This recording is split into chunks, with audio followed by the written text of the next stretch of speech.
So, as you can see, makikita natin. Yung pula na nasa baba, ito yung stop loss. Which means ito yung willing mong erase para lang mag-gain itong nasa taas na to, which is yung take profit.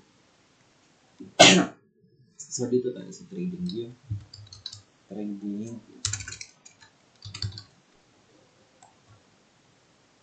Kunting ano lang sa tawag dito.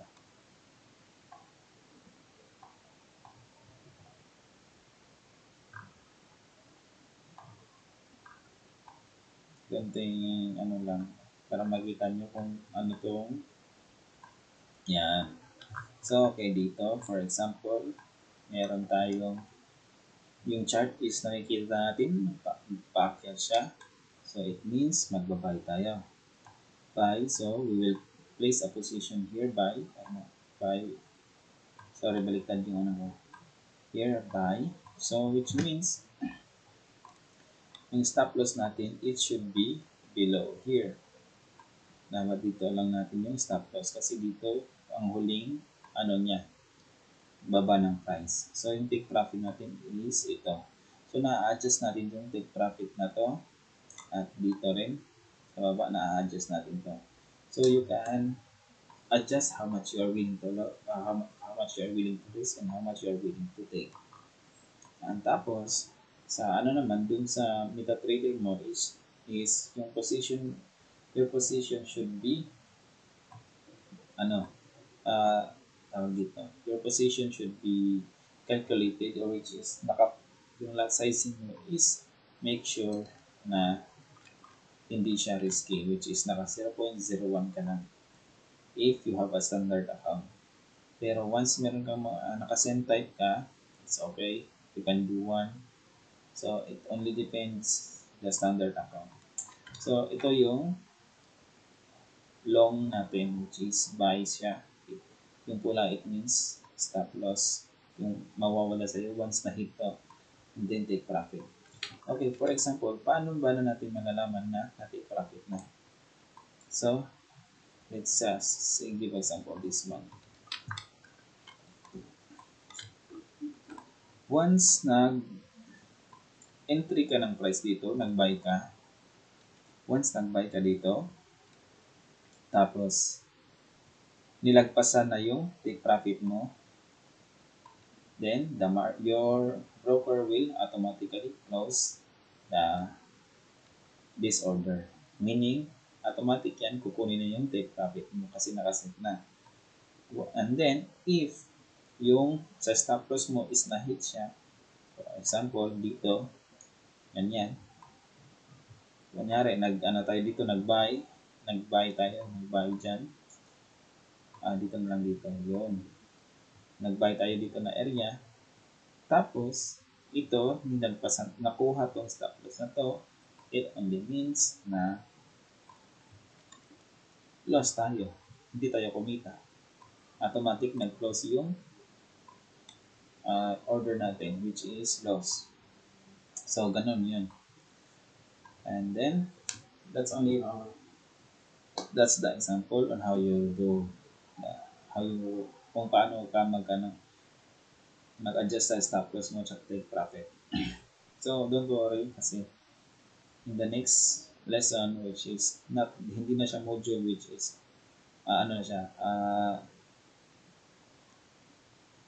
guide na actual na kung paano mag-trade, which is ipupunta ko na sa'yo i-introduce ko na sa inyo yung trading view. So why use stop loss and take profit?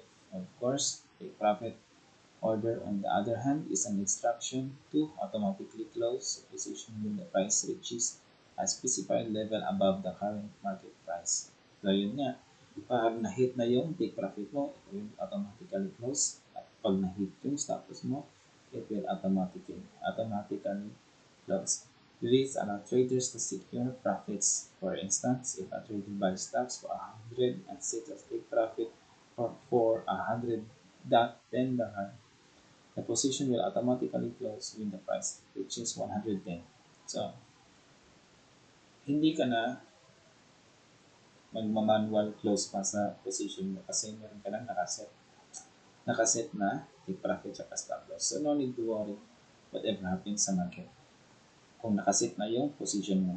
So ganun ka-importante o ganun yung meaning kung ba't natin kailangan gumamit ng mag-adjust or gumamit ng stop loss at take profit.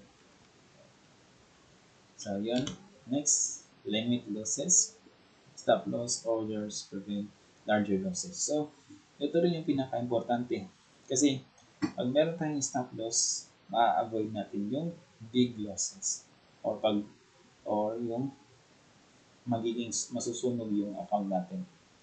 Ma-avoid natin yun kasi nakaset na tayo kung ilan yung pwedeng malos natin. So, secure profits. Yes, take profits can secure orders ensures that profits are realized when a price target is reached, preventing the risk of profitable trade turning into a loss due to market reversals. Pag na-hit na yung take profit mo, tapos bumalik yung price, there's no need for you to worry kasi close na yung position mo, which is take profit ka na. Once na-hit na yung yung take profit mo, so it's okay na. Okay na yun, wala nang problema yun. Pero kung hindi yun na-hit tapos bumalik yung price nag-against sa'yo, yun lang ang problema. So remove, then next is remove emotional decisions. Which means pag meron kang risk management, hindi ka masyadong panic at yung emotions mo is very very professional. Walang excitement, walang yung gambling yung gambling na emotions, wala. Kasi you're following rules. So that's the advantage if you're following rules. Then next is save time. Traders do not need to constantly monitor their positions as the orders are executed automatically and when the specified price levels are reached. So, hindi ka na hindi mo na kailangan i-monitor palagi kasi nakaset na yan. Hindi mo na kailangan tingnan palagi o titigan yung price hanggang sa umabot yung sa Hindi na. Pwede mong hayaan mo yung trades mo at maglaro ka, ka lang. So, ganun yun. Then determining the appropriate level of stop loss and take profit orders involves several considerations. Yun. Determining appropriate levels for stop loss and take profit orders involves several considerations. Kaya, may consideration din yung paggagana. Kasi if against sa'yo, no problem. Kung hindi siya against yung market sa'yo, no problem, you take profit. If against, no problem, you take the loss. But it's already calculated by your risk management. So, wala nang problema doon. So, how to set stop loss and take profit levels. Pinakita ko na sa inyo. Pinakita ko lang yung examples. First, explain ko na lang. Risk tolerance. So, wala tayong risk. Wala tayong, hindi tayo nag-gambling. Yung risk tolerance natin is stagnant lang. The level at which stop loss is set should be based on how much the trader is willing to lose on a trade. Next is volatility. So, the volatility of the security being traded should be considered higher volatility. May require wider stop loss levels to avoid premature exits. But, advice ko lang pag volatile yung market, huwag na lang tayo mag-trade. Kasi dito sa explanation na to, if mag-volatile yung market, is you can adjust your stop loss, which is not good habit. Then, technical analysis. Traders often use technical analysis tools such as support and resistance level, moving average, and Fibonacci retracement levels to identify potential entry and exit. So, kailangan din natin meron tayong bias, which is gagamit tayo ng technical analysis and indicators para malaman natin kung saan tayo mag-exit, saan tayo mag-stop loss, maglalagay ng stop loss, at kung saan tayo mag-take profit. So, it's is the advantage, or malalaman nyo din yan sa in the future na ano natin guys. Risk and reward ratio. Yes, yun na yun yung sinasabi ko. A common strategy is to set take profit levels to achieve favorable risk-reward ratio, such as 1:2 or 1:3. Ganun yun. Common mistakes to avoid. More advanced strategies include maraming tayong mga mistakes. Advanced strategies include setting up stop loss type. Minsan, yung stop loss natin sa sobra natin pag-manage ng risk, nililiitan lang natin yung stop loss level natin. Which is yung nasa baba, which is maliit lang. Which is ang mangyayari doon is mostly mahihit yun. Kasi walang pullback na mangyayari. Pero pag nakaano ka, swerte ka sa entry mo, hindi mahihit yung stop loss mo, swerte ka. Pero mostly, nag-a-against mo na yung price sa entry mo. Kaya, huwag masyadong liitan yung stop loss. Dapat, may time din na mag-bend yung price. Bigyan mo rin ng space para hindi ka ma-stop loss agad. Chasing losses. Moving stop loss orders farther away from the entry price to avoid taking loss can lead to larger loss. Which means, sinasabi ko kanina sa inyo, na bad habit yung ina-adjust yung stop loss. Kasi dito, dito, nakita natin, ganyari, mahihit yung stop loss ko, ayoko mag-loss nito. Kasi aakyat pa to. So, ina-adjust mo nang ina-adjust hanggang sa against na talaga sa'yo yung price. Dito naman, take profit, ganyan. So, sa first explanation kanina, ito, setting stop losses too tight. Which means, ibig sabihin nun is masyadong maikli yung stop loss mo. Pag masyadong maikli, posibleng ma-hit agad. Kasi kailangan natin na i-wide yung stop loss mo for for bending or para makapag galaw yung market. Mostly, advantage to pag volatile, yun nga yung volatile, which is gumagalaw yung price. So, it's easy for you to hit your stop loss, para ma-hit yung stop loss mo. So, avoid that one. Tsaka yung pag-a-adjust sa stop loss para lang hindi close yung position, it's not good. If na-hit na yung yung stop loss mo, go for the next trade. No need to, wag mo nang balik-balikan pa, wag ka nang magkaroon ng regrets kasi decision mo yun, wag ka nang maging indecisive. Wag mo nang isip-isipin na ba't nagkamali ka. So, move on directly.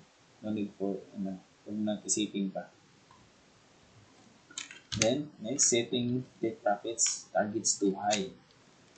Yung pagsiset ng take profits is very high. Targets too far from entry price can result in missing the opportunities. Tapos dito, pag sobrang taas ang take profit mo, minsan yung price is hindi i-hit. Minsan yung nangyari, hindi ma-hit yung take profit mo. So, yung ma-hit is yung stop loss. So, lugi ka, dapat ng take profit ka na lang dito sa ganyan. Para meron kang panalo. Kasi sa sobrang greedy mo, nawawala na yung opportunity. Instead, you take profit, tinataasan mo pa. Next is ignoring slippage. The difference between the expected price of a trade and actual price of which executed can occur, especially the volatile markets should account the slippage when setting their account. So yung slippage is example guys is ito price. Ito, kung makikita nyo, hindi pala, wait lang ha. Yan. Ang slippage is, kung nakikita nyo ito yung price. 416 tsaka 393. Magkaiba kasi yung ask price tsaka bid price. So meron tayong pag nag-sell ka, yung yung automatic na mabibili mo is itong 159,393. Pag nag-buy ka, yung price na mag-i-execute sa'yo is 159,416. Ganun yung slippage niya. So make sure yung ano mo, yung tawag dito, yung spread mo sa sa broker mo, make sure na maliitan lang para hindi ka lugi pag nag-open ka ng entry. Kasi automatic yung negative yung account mo. Negative yung trades mo. Talo ka na agad kasi because of the slippage. So next, the most important benefit to stop loss order is that the cost nothing to implement. Trailing stop loss. Pwede ka rin mag-trailing stop loss. A trailing stop loss order automatically adjusts the stop loss level as the price moves in a favorable direction.